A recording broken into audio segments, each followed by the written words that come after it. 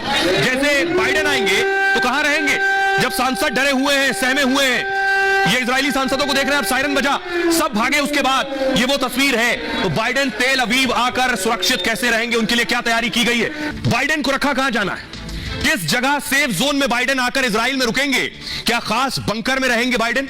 उस बंकर की तस्वीर मैं आपको दिखाने जा रहा हूं। ये है वो बंकर, आप देख रहे हैं। ऊपर चारों तरफ आपको कौन नजर आ रहा है, तेल अवीव, इजराइल की राजधानी। अब ये देख रहे हैं आप, ये लिफ्ट है, इससे नीचे, इसे प्ले कीजिए प्लीज। ये नीचे आकर बाइडेन उतरेंगे और उसके बाद बाइडेन बंकर में रहेंगे। ये देख रहे हैं, ये है बंकर जिसमें बाइडेन रहने वाले। तेल अवीव में सायरन बजते ही संसद की कार्रवाई रुक गई। सभी सांसद और नेतन्याहू बंकरनुमा कमरे में चले गए। हमास के हमलों के बीच बाइडेन इजराइल पहुंचेंगे और तेल अवीव में ही बाइडेन नेतन्याहू से मुलाकात करेंगे। ऐसे में बाइडेन की सुरक्षा बड़ी चुनौती होगी। इस तरह के बंकर में हो सकता है ऊपर, आप देख रहे हैं पूरा तेल अवीव और बाइडेन बंकर में। बाइडेन को बंकर में शरण लेना पड़े, इसकी संभावना है।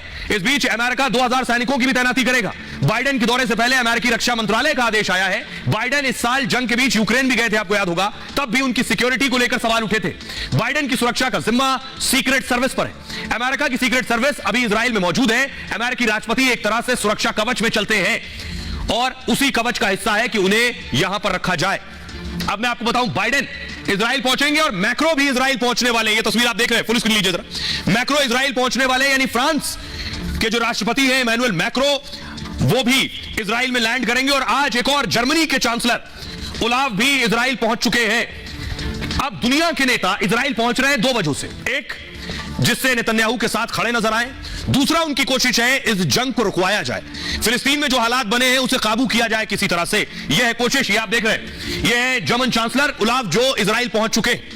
अब सवाल यह है कि हालात जो बिगड़ रहे हैं, बिगड़ने के पीछे वजह यह है कि जो इजराइल है वो चारों तरफ मुस्लिम देशों से घिरा हुआ है। इजराइल पर हमले भी मुस्लिम देश कर रहे हैं। ऐसे में पश्चिमी देश इजराइल के साथ खड़े हैं। अगर जंग हुई तो देखिए कितना मुश्किल होगा इजराइल के लिए। इजराइल देख रहे हैं, इजराइल के बगल में सीरिया है, लेबनान है, ईरान है, जॉर्डन है, कुवैत है, मिस्र है, सऊदी अरब है, ऊपर देखिए तुर्की है, लेबनान है, अल्जीरिया है, मोरक्को है, सूडान है, यमन है, ओमान है, ट्यूनीशिया, ये सारे देश आप देख रहे हैं। इजराइल चारों तरफ मुस्लिम देशों से घिरा हुआ है। ऐसे में इजराइल के साथ अमेरिका और पश्चिमी देश खड़े हैं। अगर ये सारे देशों ने इजराइल पर हमला किया तो क्या इजराइल लंबे वक्त तक खुद को सुरक्षित रख पाएगा। वैसे नजीर पुरानी यह है कि इजराइल के खिलाफ ये मुस्लिम देश सब लड़े हैं पहले, अरब देशों ने हमले किए हैं, लेकिन हर बार इजराइल इस जंग में जीता है। और सिर्फ जीता नहीं है, इजराइल ने सीरिया के इलाकों पर कब्जा कर लिया।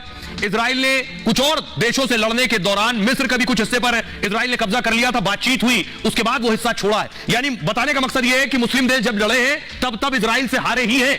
और अब इस वक्त लेबनान जो इजराइल के वहां से हमले हो रहे हैं, देख रहे हैं, वहां से हिजबुल्लाह अटैक कर रहा है। हिजबुल्लाह जो है वो अच्छा खासा उसका होल्ड है लेबनान के अंदर, आतंकी संगठन कहा जाता है, लेकिन कहा जाता है 1 से 1.5 लाख लड़ाके हिजबुल्लाह के हैं लेबनान में, जहां से हमला हो रहा है इजराइल पर। अगली तस्वीर दिखाई, दूसरी तरफ सीरिया से भी अटैक हो रहा है। ये वो तस्वीर आप देख रहे हैं, सीरिया पर इजराइल भी अटैक कर रहा है। बताने का मकसद ये है कि कई मोर्चे जंग के खुल जाएंगे। लेबनान, सीरिया, कुछ और देशों से भी लड़ाई करनी पड़ सकती है, इसलिए इजराइल इस बात को समझ रहा है। अब सोचिए जरा, इजराइल अब तक गाजा में क्यों नहीं घुसा, इसके पीछे 4-5 वजह।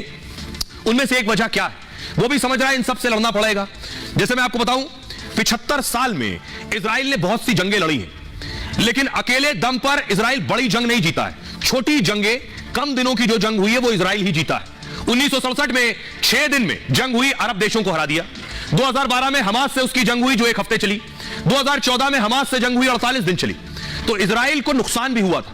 2021 में इजराइल हमास में 11 दिन युद्ध चला। इस बार भी उसकी जंग 11 दिन की हो चुकी है और इजराइल अब तक हमास से जीत नहीं पाया है, ना हमास को खत्म कर पाया है। जंग अभी और लंबी खिंचेगी। ये एक वजह है कि जंग लंबी चलेगी, एक ये डर है। दूसरा डर कि इजराइल के पास सैनिक कम है, सेना कम है, फौज कम है। इजराइल में करीब 2 लाख सक्रिय सैनिक हैं और 4 लाख रिजर्व फोर्स हैं। मतलब कुल सैनिक करीब 6 लाख है। उस पर हमास के साथ लेबनान भी हमला कर रहा है, यानी एक मोर्चा लेबनान में खुल गया, लेबनान की तरफ। सीरिया से भी गोलीबारी हो रही है, दूसरा मोर्चा सीरिया में खुल गया, वहां भी सेना भेजनी पड़ेगी। 3 मोर्चे, गाजा है, 3 मोर्चों पर जंग लड़नी पड़ सकती है। इस हिसाब से उसके पास सैन्य क्षमता कम नजर आ रही है। तीसरी वजह, हमास की ताकत का पता नहीं है। 2005 में इजराइल ने गाजा छोड़ा था, उसके बाद से हमास वहां खड़ा हुआ और लगभग 20 साल हो गए। 18-20 साल में हमास बहुत ताकतवर हो गया। इजराइल 11 दिन से ज्यादा गाजा पर हवाई हमले कर रहा है, लेकिन हमास पर जमीनी हमला अब तक नहीं किया उसने। उसे सुरंग में छिपे हमास आतंकियों का भी डर है। दावा है कि इजराइल को हमास की पूरी ताकत का अंदाजा नहीं है अभी। वो आकलन कर रहा है, इसके पास हथियार तो थे, लेकिन कैसे हथियार है, कितना फौज है इसके पास। जब इजराइल में घुसकर हमास इतनी तबाही मचा सकता है, तो उनके घर में घुसने पर वो और भी नुकसान पहुंचा सकता है। वैसे भी दुश्मन के घर में घुसकर जमीनी जंग मुश्किल होती है। बेहतर बचाव के चलते अगर आप अंदर घुसेंगे तो एक दुश्मन मारने के बदले आपको 8 से 9 सैनिक गंवाने पड़ सकते हैं। और माना जा रहा है कि इजराइल भी जल्दबाजी में नहीं है इसलिए। दूसरी वजह है, चौथी वजह है बंधक। इजरायली बंधक अभी गाजा में। जमीनी हमले में देरी की बड़ी वजह बंधक भी है और हमास आतंकियों ने 200 लोगों को बंधक बना रखा है, 200 इजरायलियों को। इनमें इजराइल के साथ अमेरिकी और विदेशी नागरिक भी हैं। हमास इन बंधकों को ढाल की तरह इस्तेमाल कर रहा है। हमला बंद करने पर बंधकों को छोड़ने की बात कह रहा है, इसलिए इजराइल तैयारी के बाद भी जमीनी हमला नहीं कर रहा है। यह सारी वजह है गाजा में न घुसने की। इस जंग को खत्म करना चाह रहा है इजराइल भी, लेकिन उसे कोई हल नहीं मिल रहा है अभी। कोई तरीका नहीं सूझ रहा है कैसे इस जंग में आगे